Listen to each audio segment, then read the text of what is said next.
ৰঙিয়াত অসম দৰ্শন আঁচনিৰ অধীনত নিৰ্মাণ কৰা নামঘৰৰ শুভ উদ্বোধন। অসম দৰ্শন আঁচনিৰ অধীনত ৰঙিয়া নগৰৰ ৩ নম্বৰ ৱাৰ্ডত নিৰ্মাণ কাৰ্য সম্পূৰ্ণ কৰা ৰাজহুৱা নামঘৰৰ আজি শুভ উদ্বোধন কৰা হয়। তদুপলক্ষে আয়োজিত অনুষ্ঠানত আনুষ্ঠানিকভাৱে নামঘৰটি উদ্বোধন কৰে স্থানীয় বিধায়ক ভৱেশ কলিতাই। উদ্বোধনী ভাষণত নৱনিৰ্মিত নামঘৰটিয়ে আগন্তুক দিনত ধৰ্মীয়, সাংস্কৃতিক আৰু সামাজিক কাৰ্যসূচীসমূহ অধিক সুস্থ আৰু সুবিধাজনকভাৱে সম্পূৰ্ণ কৰাৰ ক্ষেত্ৰত সহায়ক হ'ব। নামঘৰ পৰিচালনা সমিতিৰ সম্পাদক যতীন বৈশ্যই আগধৰা অনুষ্ঠানটোত বহুতো গণ্যমান্য ব্যক্তিৰ লগতে স্থানীয় ভক্তপ্ৰাণ ৰাইজ উপস্থিত থাকে। ৰঙিয়াৰ পৰা দিনেশ আগৰৱালৰ ৰিপৰ্ট, JNKT নিউজ।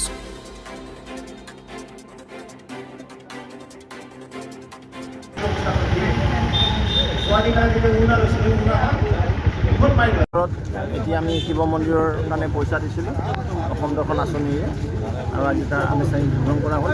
মই ভাবোঁ প্ৰভু শিৱৰ পূজাৰ আগতে এই সভাগতো আনুষ্ঠানিক উদ্বোধন কৰি দিয়াত সমাগত যি শিৱৰাত্ৰি আছে পূজা কৰাৰ কাৰণে আজি আমাৰ ৰঙিয়া ৩ নম্বৰ ৱাৰ্ডৰ আমাৰ নামঘৰৰ শুভ উদ্বোধনী কাৰ্যসূচী আছিল, আৰু এই উদ্বোধনী কাৰ্যসূচী আমাৰ ইতিমধ্যে হৈ গ'ল। আমাৰ এই নামঘৰটিত আমাৰ অসম দৰ্শন আঁচনিৰ 2.5 লাখ টকা আমাক অনুদান দিয়া হৈছিল, আৰু এই 2.5 লাখ টকাৰে আমাৰ যি আধৰুৱা কাম কৰিব লগা আছিল, এই 2.5 লাখ টকাৰে আমি সমৰ্পণ কৰি আমাৰ নামঘৰটি আটক ধুনীয়া কৰি লৈছোঁ।